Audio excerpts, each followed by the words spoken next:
Les éditions Tellem présentent un enregistrement intégral de La fille de la reine sirène de Tricia Levenseller, lu par Hélène Barès. Et c'était sans même une seule goutte de rhum. Capitaine Jack Sparrow, pirate des Caraïbes jusqu'au bout du monde. Chapitre 1. Le son de mon couteau ouvrant la gorge du pirate claque trop fort dans l'obscurité. J'attrape le cadavre avant qu'il ne heurte le sol, le pose doucement par terre. Ce n'est que le premier membre de l'équipage de Théris, enfin non, de Vordan, qui doit mourir ce soir. Mon propre équipage s'est dispersé à travers les rues pavées, expédiant les soudards de Vordan un à un. Je ne vois pas mes hommes, mais je leur fais confiance, ils vont bien jouer leur rôle.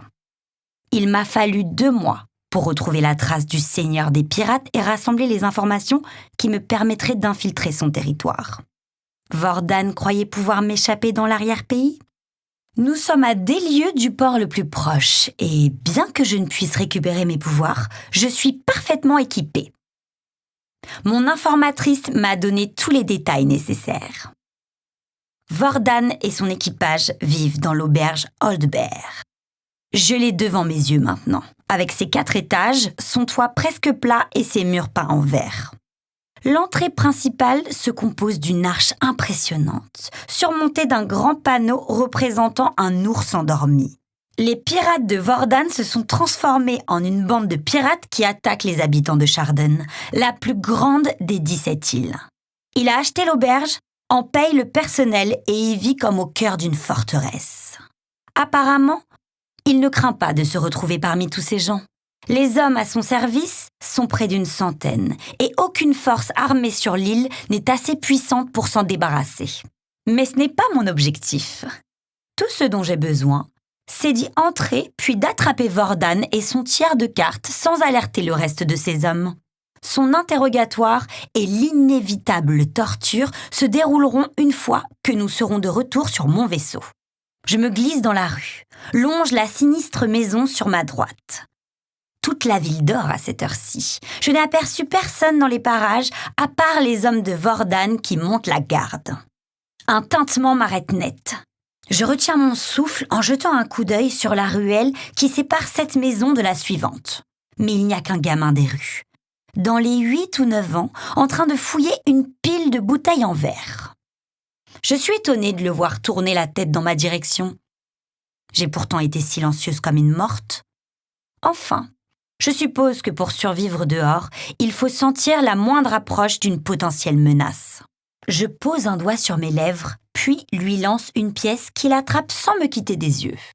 Je lui décoche un clin d'œil avant de franchir l'espace qui mène à la maison suivante. Là, j'attends, regardant mon souffle s'évaporer devant moi sous le maigre clair de lune. Je mettrais bien mes mains devant ma bouche pour les réchauffer un peu, mais je n'ose même pas les frotter, de peur que ça ne fasse déjà trop de bruit. Il n'y a rien d'autre à faire que de rester parfaitement immobile.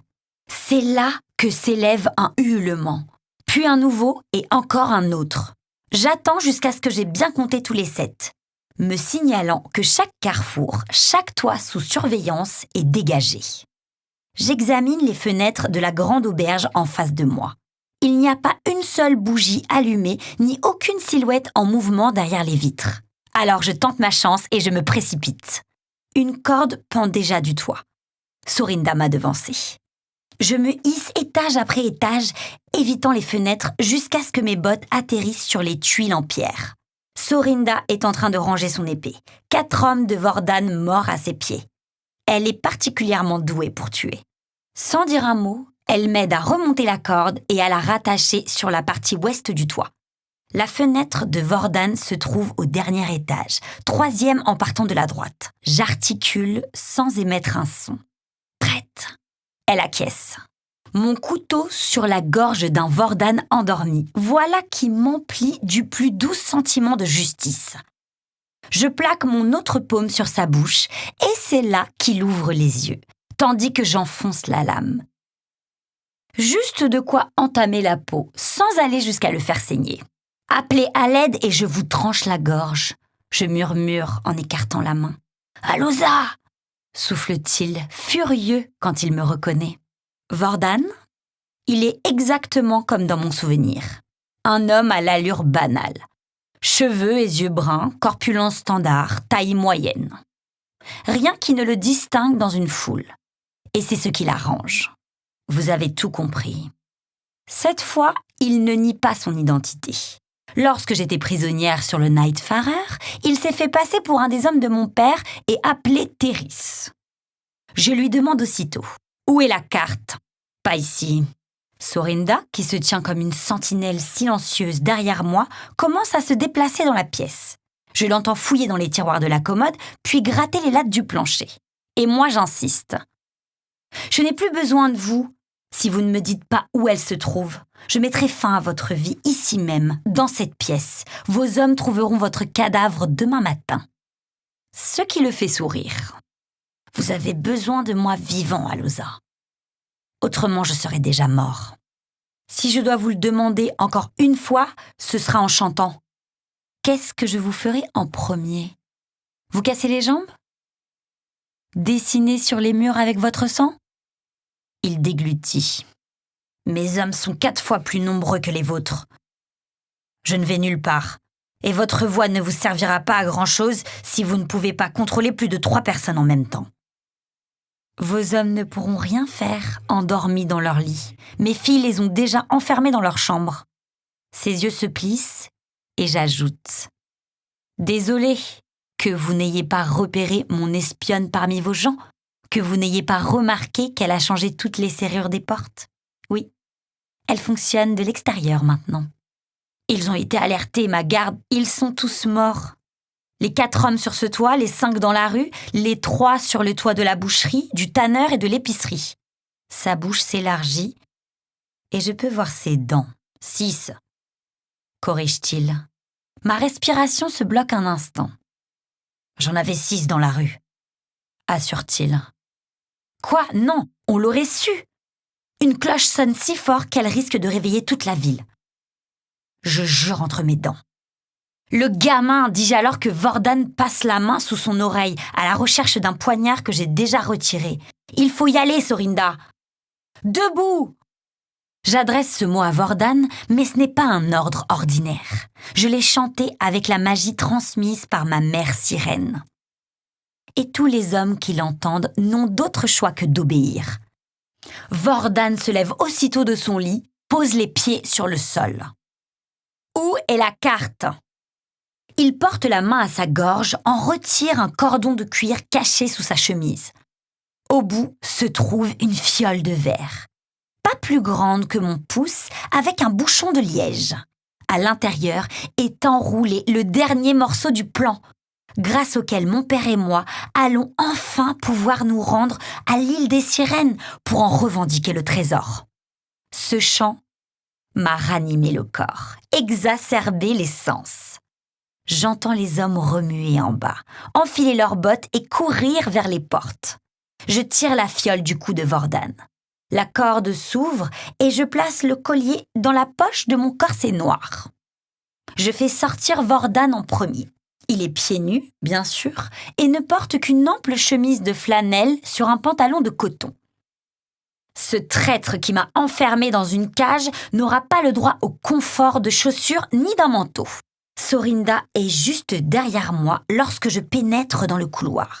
En bas, j'entends les hommes de Vordan se jeter de tout leur poids contre les portes verrouillées, alertés par la sonnerie d'alarme. Fichue cloche! Mes filles n'ont pas encore atteint les étages supérieurs. Les hommes d'ici et du rez-de-chaussée se répandent dans le couloir. Il ne leur faut pas longtemps pour repérer leur capitaine. Je chante dans un murmure quelques paroles à Vordan. Et lui se met à crier aussitôt. « Dehors, bande d'imbéciles! Ce sont les hommes du roi de la terre! Ils arrivent du sud! Allez les accueillir !» Certains se mettent à remuer pour répondre à l'appel de leur capitaine. Mais l'un d'eux rétorque. « Non! Regardez derrière cette salope de sirène !» Il sera le premier à mourir.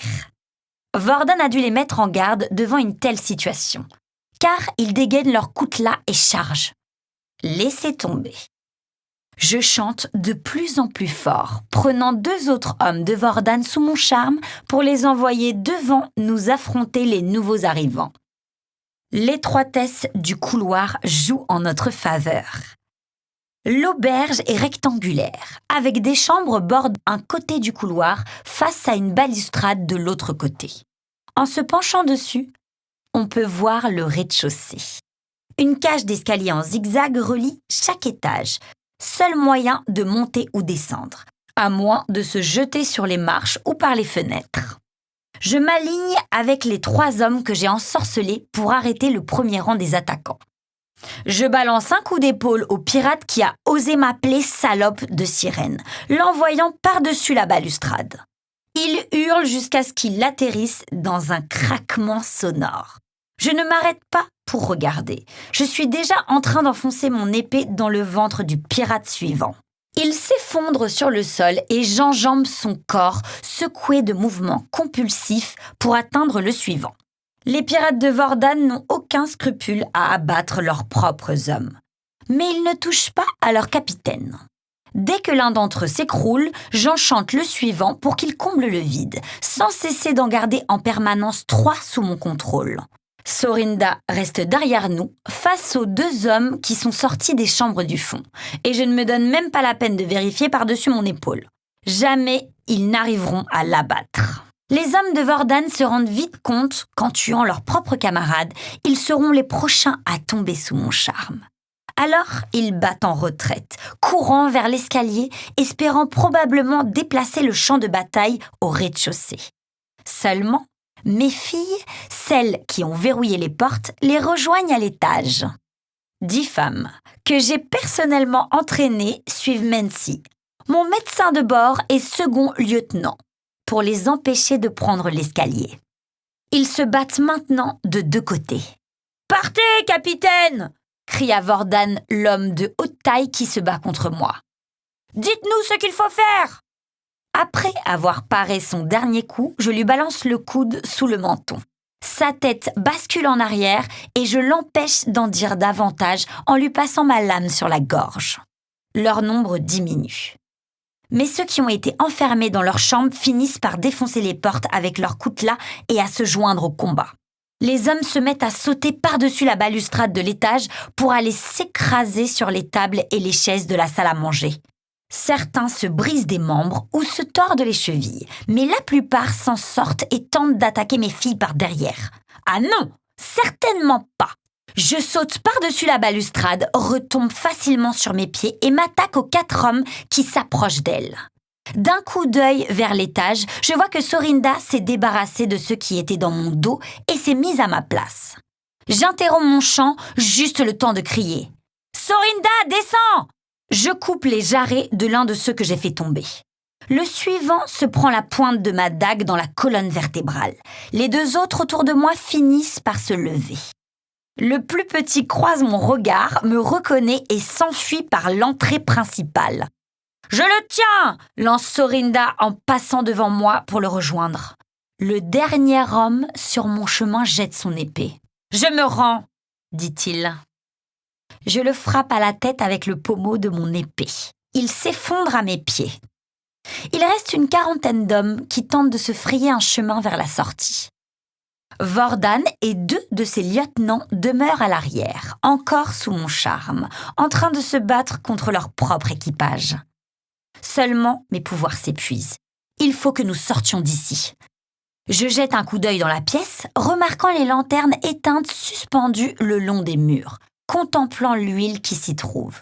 Là, j'ordonne à Vordan « Sautez !» Il n'hésite pas et il se jette par-dessus la balustrade. Il atterrit, une jambe maladroitement pliée sous lui, comme je l'avais prévu.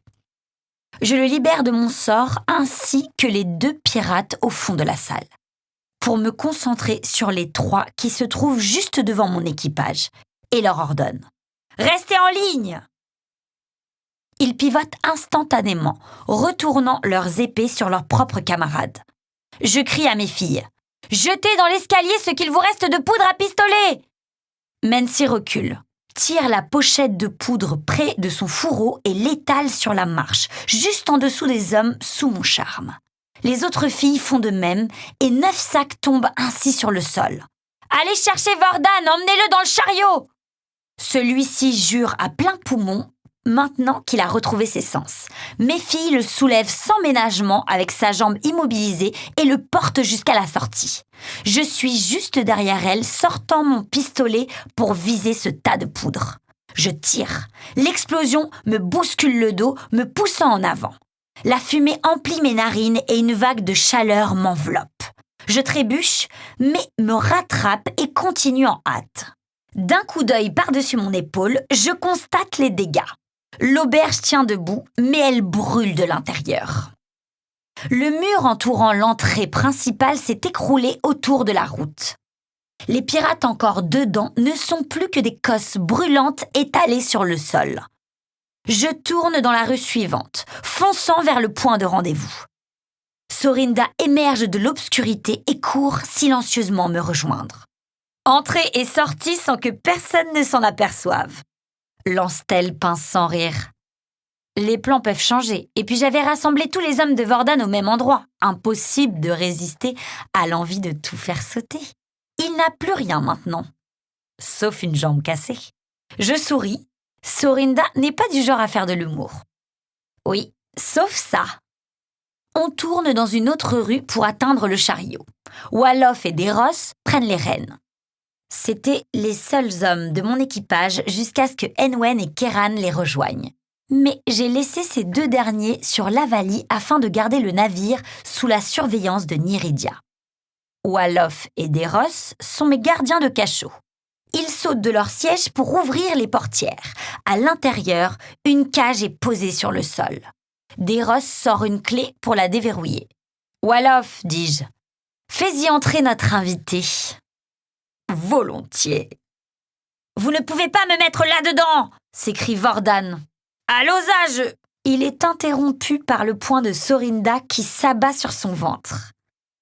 Elle le bâillonne et lui attache les mains dans le dos. Puis Walof le pousse à l'intérieur. C'est un espace assez petit, plutôt destiné à un chien ou à un animal d'élevage. Mais nous finissons par y faire entrer Vordan.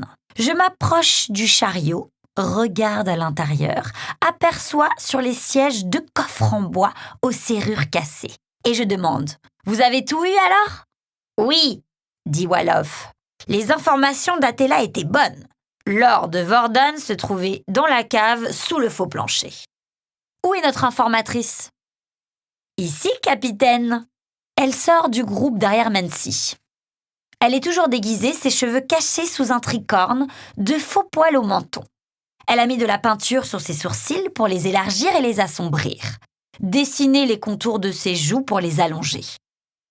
Des boules cachées à l'intérieur de ses chaussures lui donnent la hauteur supplémentaire nécessaire et elle porte un gilet volumineux sous sa chemise pour remplir les vêtements d'homme. Elle les retire puis s'essuie le visage jusqu'à redevenir elle-même. Apparaît alors une fille mince comme un roseau dont les cheveux tombent sur ses épaules en un drap noir et lisse. Athéla est l'espionne attitrée du navire et l'éclusière la plus réputée. Je me retourne vers Vordan, en train de contempler avec des yeux ronds la jeune fille qu'il prenait pour un membre de son équipage. Il m'adresse un regard fulminant de haine et je lui demande « Qu'est-ce que ça fait d'être celui qui se retrouve dans la cage ?» Il tire sur ses mains liées, essayant de se libérer, et cela me ramène 2 mois plus tôt, quand il m'a enfermée dans ce genre de cage pour me forcer à lui montrer mes pouvoirs, se servant de Raiden pour m'y obliger. Raiden. Il est lui aussi de retour sur mon vaisseau, en train de guérir des blessures que Vordan lui a infligées. Il va falloir que je prenne enfin le temps de lui rendre visite dès que nous serons rentrés. Mais pour l'instant, je claque la porte du chariot au nez de Vordan. Chapitre 2. Je ne sais pas comment font les campagnards. Les bateaux ne vous laissent pas les cuisses douloureuses et ne répandent pas de tas nauséabonds sur le sol. Pour moi, les chevaux sont dégoûtants. Et je respire d'en être débarrassée quand nous atteignions enfin Port Renwall 1 semaine plus tard. Mon navire, l'Avali, m'attend, armé dans le port. C'est le plus beau bateau jamais construit. Il appartenait à la flotte du roi de la Terre avant que je le réquisitionne. Je lui ai laissé sa couleur naturelle du chêne dont il est fait, mais j'ai teint les voiles en bleu royal. Il comporte 3 mâts. Celui du milieu est gris en carré, tandis que les 2 autres sont des voiles latines. 100 gaillards d'avant et juste avec un petit gaillard d'arrière, il accueille agréablement les 33 membres d'équipage. Il est sans doute petit, mais c'est aussi le navire le plus rapide qui existe. Ils sont de retour! Lance une voix depuis le nid de pie. C'est Roslyn, la fille de Walof, et la vigie du navire, la plus jeune membre de l'équipage, puisque âgée de 6 ans. Walof a connu la mère de Roslyn le temps d'une nuit. 9 mois plus tard, elle est morte en donnant naissance à une petite fille. Alors le père a assumé la responsabilité de son enfant, bien qu'il n'ait alors pas eu la moindre idée de ce qu'il devait en faire. Il avait 16 ans à l'époque. Auparavant, il travaillait sur un bateau de pêche, mais il a dû y renoncer pour s'occuper de son enfant. Il ne savait pas comment il pourrait la nourrir, jusqu'à ce qu'il me rencontre. « Capitaine à bord !» crie Niridia quand je monte sur le pont. En tant que quartier-maître, elle dirige le navire en mon absence. Roslyn est déjà descendue sur le pont. Elle se jette sur moi en roulant ses bras autour de mes jambes. Sa tête atteint à peine ma taille. « T'es partie trop longtemps !» dit-elle. « La prochaine fois, prends-moi avec toi !» On a dû se battre lors de ce voyage, Roslyn. Et puis j'avais besoin de toi ici pour surveiller mon navire. « Mais je sais me battre, capitaine, papa m'a appris !» Elle passe les mains derrière son pantalon trop grand et en sort un petit poignard. « Roslyn, tu n'as que 6 ans. On en reparlera dans 10 ans. » Ses yeux se plissent dans un regard noir, puis elle se jette sur moi. Elle est rapide, je dois le reconnaître, mais j'esquive sa lame sans effort. Sans s'arrêter, elle fait volte-face et m'effleure. Je saute en arrière et envoie voler son poignard. Elle croise les bras d'un air de défi. « Très bien, dis-je alors. Nous vérifierons à nouveau dans 8 ans. Ça te va ?» Elle sourit, puis se précipite pour me serrer encore dans ses bras. « On dirait que je n'existe même pas !» marmonne Walof à des rosses, quelque part derrière moi. Roslyn l'entend, me lâche et court vers lui. « J'arrive, papa !» Je regarde le monde autour de nous. J'avais laissé 12 gardiennes à bord. Elles sont maintenant toutes rassemblées sur le pont, à part nos 2 dernières recrues. J'interroge Niridia. Il y a eu des problèmes ? C'était d'un ennui. Et vous ? Nous avons eu le droit à un peu d'action. Rien que nous n'ayons pu gérer. Et nous avons rapporté quelques butins. Je sors le cordon de cuir, présente le morceau de carte à la vue de tous. J'ai déjà une copie des 2 premiers tiers. Et pendant que nous naviguerons vers le palais, je demanderai à Mency de créer une réplique du dernier. Père dirigera le voyage vers l'Isla des Canta, mais je tiens à être prête au cas où nous serions séparés ou si une tragédie survenait sur son navire. Il serait trop bête de n'avoir qu'une seule copie d'objets aussi précieux. À bâbord, Téniri, le commissaire de bord, jette un coup d'œil sur le chariot. Quoi d'autre ? Encore des objets en or, capitaine ? Mency et les filles se dirigent vers la passerelle. Elles doivent s'y mettre à 4 pour soulever chaque coffre. Deros et Walof ont déjà déposé notre prisonnier. La cage et tout sur le pont du navire. Vordan gît au sol, bâillonné et ignoré, tandis que les filles entourent les coffres. Le temps que chacun reçoive sa part, nul n'a le droit de toucher à l'or, à l'exception de Téniri. Du haut de ses 26 ans, c'est la personne la plus âgée du navire. Bien qu'elle soit encore très jeune, elle a déjà une mèche de cheveux gris à l'arrière de la tête, qu'elle essaie de cacher avec une tresse. Quiconque ose en parler reçoit un coup de pied dans le ventre. Elle soulève les couvercles des 2 coffres à la fois, révélant une importante quantité de pièces d'or et d'argent, ainsi que quelques pierres précieuses d'une valeur inestimable. « Très bien, dis-je. Vous avez pu regarder ? Maintenant, nous allons entreposer tout ça en totale sécurité, puis reprendre notre route. »« Et lui ?» demande Walof. Il donne un coup de pied dans la cage et Vordan plisse le nez, sans prendre la peine d'essayer de crier à travers le bâillon. « J'aimerais que vous le mettiez en cellule, mais je dois faire des provisions pour ce soir. Alors, on se contentera de l'infirmerie. Laissez-le dans sa cage. »« Capitaine !» dit Niridia. L'infirmerie est déjà occupée par un prisonnier. Je n'avais pas oublié. Comment oublier? On va le déplacer, dis-je. Où ça? Je m'en occupe. Veille à ce que tout le reste soit remis à sa place. Où est Kéran? Je te laisse deviner. Je pousse un soupir. Sors-le de ma réserve de rhum et qu'il reprenne la barre. Nous partons maintenant. Loin, très loin de la puanteur des chevaux, j'ai besoin de prendre un bain. Après que ma précédente navigatrice a perdu la vie au cours de la bataille sur le Nightfarer, j'ai volé Kéran sur le vaisseau de Raiden. C'est un ivrogne inutile la plupart du temps, mais c'est aussi le meilleur timonier que j'ai jamais vu. Chose qu'il n'a pas besoin de savoir. Je me tourne vers l'infirmerie, regarde la porte. Voilà 2 mois que je n'ai pas vu Raiden. En attendant, je l'ai confié à Mency, dans l'espoir qu'elle l'aide à guérir ses jambes et veille à ce qu'il reçoive de la nourriture tous les jours. S'il s'agissait de quelqu'un d'autre, la seule idée de la laisser seule avec lui me ferait bouillir le sang. Mais Mency n'a jamais montré le moindre intérêt pour les hommes ou les femmes. Elle n'est pas faite pour ça. Alors, comme elle est le médecin du navire, je lui ai ordonné de s'occuper de lui et de me tenir au courant. Quand elle a enlevé ses points de suture, quand il a recommencé à marcher sur sa jambe blessée. « Il vous demande, capitaine », m'a-t-elle annoncé avant que nous partions capturer Vordan. Lorsque j'étais enfermée dans cette cage, Vordan a menacé Raiden, dans le but de me contrôler. Et ça a marché. C'était Raiden qui m'interrogeait lorsque j'étais prisonnière sur le Nightfarer. Il allait m'aider à atteindre mes objectifs, ce qui m'avait bien distraite de l'ennui de fouiller le vaisseau de fond en comble. En fait, une distraction des plus séduisantes de la part de qui savait si bien embrasser. Ça en devenait très amusant. Juste de quoi me divertir un peu. Du moins, c'est ce que je pensais. Les paroles de Vordan à l'adresse de Raiden sur l'île me hantent encore. Il y a au moins une chose à laquelle elle tient plus que sa propre justice. Vous. Je reste troublée à l'idée de parler de Raiden, même s'il est maintenant mon prisonnier. Car il sait que j'ai laissé un autre homme me contrôler, pour lui rendre service. Il sait que je tiens à lui. Cependant, je ne suis pas prête à me l'avouer. Alors comment pourrais-je l'affronter? Sauf que maintenant, je n'ai plus le choix. Nous avons besoin de cette pièce pour Vordan. Raiden va rejoindre Kéran et Enwen sur le pont. Je ne peux pas l'éviter plus longtemps. La porte s'ouvre beaucoup trop vite. Et je trouve Raiden dans un coin, en train d'étirer sa jambe blessée. Ses cheveux ont poussé.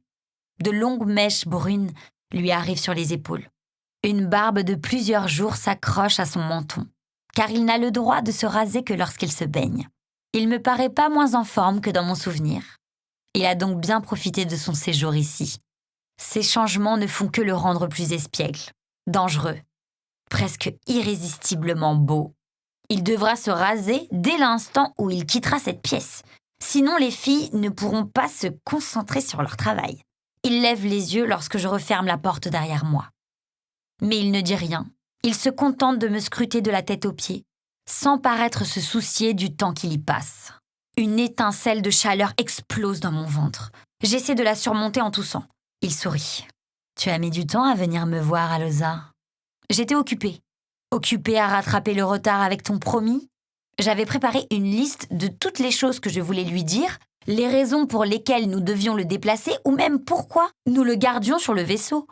Mais à ces mots, tout cela s'évanouit dans mon esprit. Quel promis? Ce blondinet aux cheveux bouclés. On dirait un peu une fille.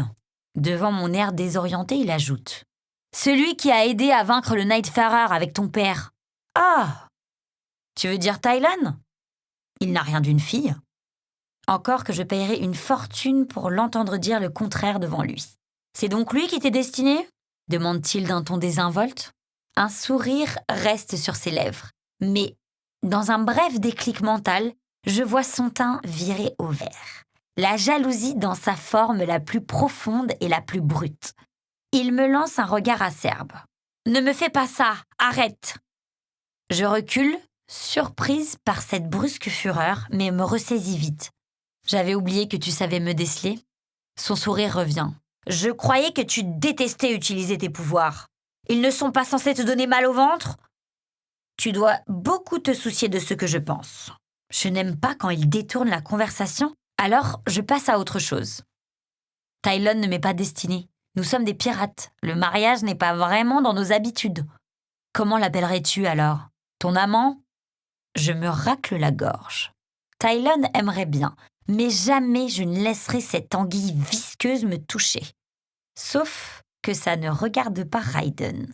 Ces accusations ne m'amusent plus du tout. Je préfère voir comment les choses se passent plutôt que de les nier. Alors je mens. Bien sûr, c'est le mot approprié. Cette fois, il ne parvient plus à se cacher derrière l'indifférence. Ses yeux brillent d'un noir dangereux et ses poings se serrent. Je fais semblant de ne pas m'en apercevoir. Dois-je comprendre que vous avez tous les deux une relation libre? Comme je ne réponds pas, il ajoute.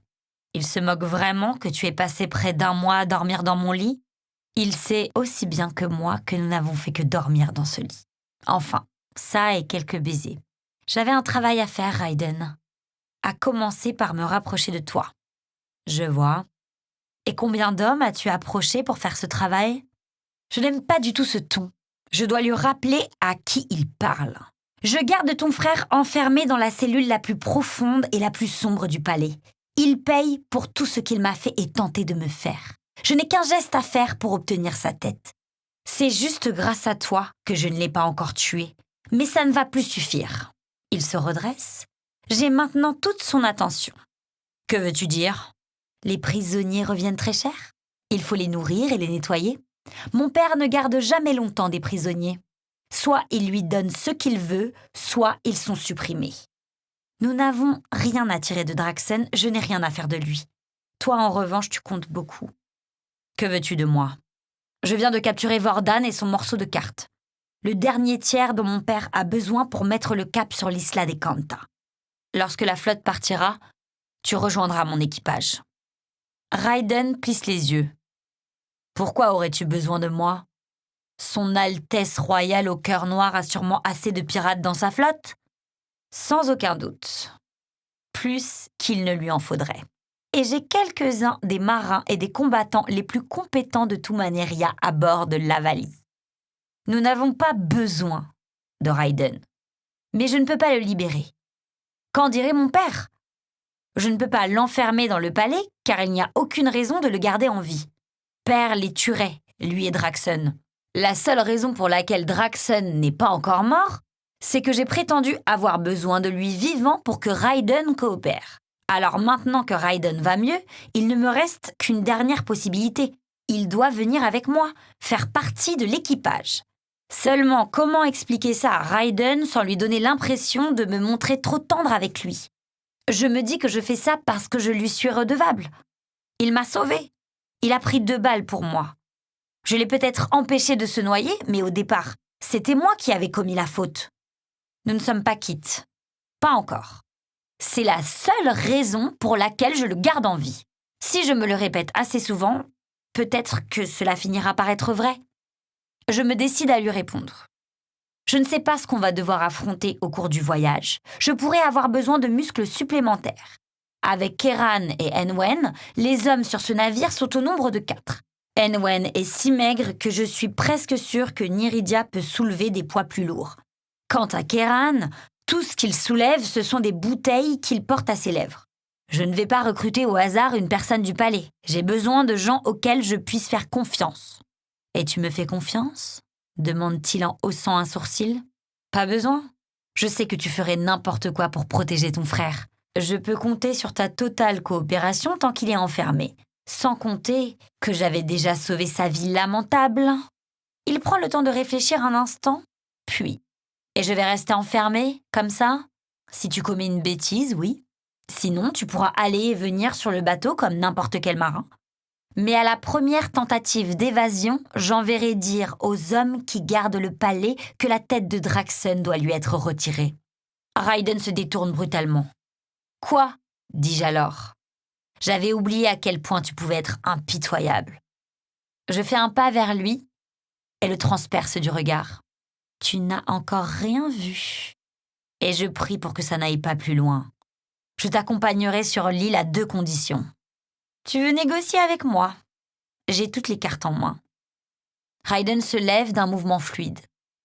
Je n'ai pas besoin de partir avec toi si tu dois tuer Draxen dès notre retour. Je veux ta parole qu'il sera libéré une fois que je t'aurai accompagné sur l'île. Et je suppose que tu ajouteras une deuxième condition ? Ta propre liberté ? Non. Je plisse les yeux, me rapproche un peu. Comment ça, non ? Tu tiens Draxon en plus haute estime que toi-même ? Ce n'est qu'un asticot répugnant. Il ne mérite que de se tortiller sous terre. C'est mon frère. Et tu n'es qu'une hypocrite. Comment ça ? Ton père est l'homme le plus méprisable qui puisse parcourir la mer. Dis-moi que tu ne ferais pas n'importe quoi pour lui. Je me rapproche encore de lui, prête à le frapper de mes poings. Mais finalement, je recule d'un pas et inspire longuement. Quelle est ta deuxième condition ? Tu n'utiliseras plus jamais tes dons de sirène sur moi, même si c'est juste pour savoir ce que je ressens. Et si ta vie était en danger ?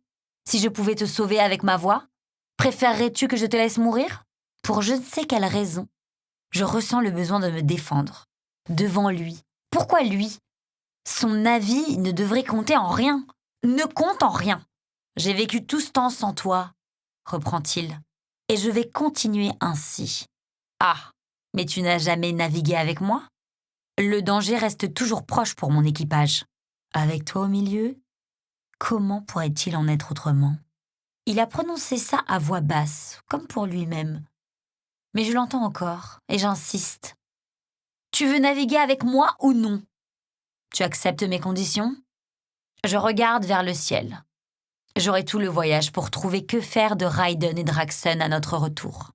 Pour l'instant, je peux accepter. Il tend la main pour sceller notre accord. Je lui donne la mienne, m'attendant à ce qu'il la serre fermement. Ce à quoi je n'étais pas préparée, c'est ce picotement qui me parcourt le bras. J'ai beau essayer de lâcher prise, je n'y parviens pas, et mes pieds semblent ancrés sur place. Je lève les yeux sur la barbe qui lui sillonne la mâchoire. Je me demande ce que cela ferait si elle venait frotter mon menton et mes joues tandis qu'il m'embrasserait. Je cligne des paupières à plusieurs reprises. Qu'est-ce que... Je fixais sa bouche, l'a-t-il remarqué ? Je relève la tête. Les yeux de Raiden, brillants de malice, captent les miens. En même temps, il se remet à parler. Ce voyage va être passionnant. Nous deux, coincés ensemble sur le même bateau. Son pouce dessine des cercles sur le dos de ma main. Et ma respiration se bloque. On dirait que mes poumons ont également oublié de fonctionner correctement. Raiden commence à se rapprocher. Et mon esprit se souvient enfin de quelque chose. C'est mon prisonnier. Il ne songera d'abord et avant tout qu'à se libérer, lui et son frère. Je ne peux en rien lui faire confiance. N'ai-je pas moi-même essayé d'utiliser la proximité physique avec Raiden pour atteindre mes propres objectifs quand j'étais sa prisonnière et lui mon geôlier ? Son beau visage ne lui vaudra aucun privilège sur ce navire. Pas plus que je ne lui permettrai de s'en servir pour se rapprocher de moi. J'interdis à mes membres d'en faire davantage et je m'éloigne enfin. J'ai passé 2 mois sans ces baisers. Je peux passer le reste de ma vie sans eux. C'est un très grand navire, dis-je enfin, même si c'est un mensonge. Et puis, comme j'ai envie de le voir frémir, je lui offre mon sourire le plus séduisant. Mouille légèrement mes lèvres avec ma langue. La façon dont ses yeux descendent jusqu'à ma bouche et sa poitrine qui se gonfle alors qu'il déglutit, la récompense sera suffisante. Oui, c'est moi qui contrôle la situation. Je me retourne pour ouvrir la porte et je tends un bras vers le pont, invitant Raiden à me précéder. Il passe devant moi sans broncher, sans boiter. Parfait. Je l'observe tandis qu'il descend l'escalier, tout en surveillant l'équipage en train de vaquer à ses occupations. Raiden lève les yeux sur les nuages, parcourt la mer, et je m'en veux de l'avoir gardé enfermé pendant 2 mois entiers. « On admire la vue, capitaine !» lance une voix. Lottia et Deschelles, les sœurs que j'ai récupérées sur l'île de Jinda il y a 2 ans, se placent en face de moi. « Il a l'air magnifique !» ajoute Deschelles. « Vu de dos, en tout cas, précise Lottia. On ne peut pas vraiment juger un homme tant qu'on ne voit pas l'avant. Et nu, de préférence. » Les rires fusent. Raiden regarde par-dessus son épaule, à la fois amusé et un peu mal à l'aise. Il les a entendus. Je suis bien contente de ne pas rougir facilement, car j'ai vu Raiden, nu. Les sœurs m'en ramènent immédiatement l'image à l'esprit. Je leur lance un regard noir avant de crier à la cantonade. « Nous avons une nouvelle recrue ! Je vous présente Raiden !» Beaucoup de filles lèvent les yeux de leurs tâches. Quelques-unes descendent du gréement maintenant que le navire est en route. Je lis beaucoup de curiosité sur leur visage et de l'intérêt sur d'autres. Soudain, je me souviens de quelque chose écrit. « Raiden !» Il relève la tête. « Descends te raser, tu as l'air égaré !» Il hausse un sourcil, sans toutefois oser désobéir au premier ordre que je lui donne après notre accord. Il avance sous le pont. Comme Lotia et Deschelles tentent de le suivre, je lance encore. « Retournez à vos postes !» Elles obtempèrent non sans un soupir de résignation. « Égarée !» s'enquiert Niridia. Elle est à la barre. Kéran, semble-t-il, n'est pas encore arrivé. Je la rejoins. « Cet homme est beau comme l'enfer !» observe-t-elle. Troublant comme l'enfer, dirais-je plutôt. Je ne sais pas ce que je vais faire de lui. Je pourrais te dire, moi, ce que j'aimerais faire avec lui. Niridia! Je plaisante, capitaine. Je sais. Niridia n'a jamais plus supporté le contact d'un homme après ce qu'elle a vécu. Mais cela ne l'empêche pas de me taquiner. En tant que meilleure amie, c'est son emploi. Elle est capable de passer sans effort du rôle d'amie à celui de second, selon les circonstances. Et c'est ce qui me plaît en elle. Alors, on le garde ? S'enquiert-elle. Oui. Ah. C'est tout ce qu'elle dit. Elle est du genre excessivement prudent, la plus responsable de toutes sur le bateau. Elle a toujours quelque chose à dire. Quoi ? Rappelle-toi que c'est le fils de Jescor. Vos familles sont rivales. Tu ne t'es pas demandé s'il avait vraiment envie de se retrouver sur ce vaisseau ? Comme lorsque j'étais prisonnière sur le sien ? J'avais l'intention de me faire capturer, tout ça parce qu'il fallait que je trouve une carte sur le bateau du frère de Raiden. Exactement. Raiden n'est pas comme ça. Il n'a pas d'ambition propre. La seule chose qui le motive, c'est son frère. Niridia écarte une mèche dorée de ses yeux bleus. Je ne dirais pas que c'est la seule chose, capitaine. Elle me fixe ostensiblement. Je préfère changer de sujet. Où est Kéran ? Niridia indique la proue de la main et je m'étonne maintenant de ne pas l'avoir repéré plus tôt. Kéran est massif. Il porte son habituel manteau sombre, un manteau plein de poches où il range tous ses flacons. L'homme boit comme un poisson desséché. Mais là, on dirait vraiment qu'il a trop bu. Penché sur le tribord, il crache dans la mer le contenu de son estomac. J'essaie de lui trouver une punition appropriée lorsque Niridia et moi apercevons Sorinda qui se matérialise dans l'ombre près du mât de misaine. Ses cheveux couleur corbeau sont à peine plus sombres que sa peau. Ils sont retenus par un bandeau, les mèches tombant sur ses épaules. Elle ne s'embarrasse jamais d'un tricorne. Elle passe la plupart de son temps dans l'obscurité et n'a donc jamais besoin de protéger ses yeux du soleil. Au lieu d'un coutelas, elle porte une rapière au côté, privilégiant la vitesse à la force. En ce moment, cependant, elle tient l'extrémité d'une corde. « Qu'est-ce qu'elle fait ?» demande Niridia. J'avais chargé Sorinda de garder un œil sur Kéran lorsqu'il a rejoint le navire. Elle détestait ça, mais son travail s'est révélé facile, étant donné que Kéran ne pouvait pas la quitter des yeux. Elle a menacé à plusieurs reprises de les lui arracher, mais je l'ai expressément interdit. Il ne peut pas piloter mon navire sans eux. Maintenant que nous sommes de retour de notre mission, il semble que Sorinda ait repris là où elle s'était arrêtée. Tolérer Kéran. Elle attache l'extrémité de la corde autour de la taille de Kéran, qui ne s'en aperçoit même pas, de nouveau malade et au bord de la nausée.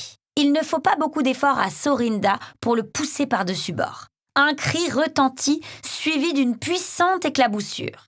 Et Sorinda, ma tueuse sombre et silencieuse, sourit. C'est une belle chose, mais si fugace.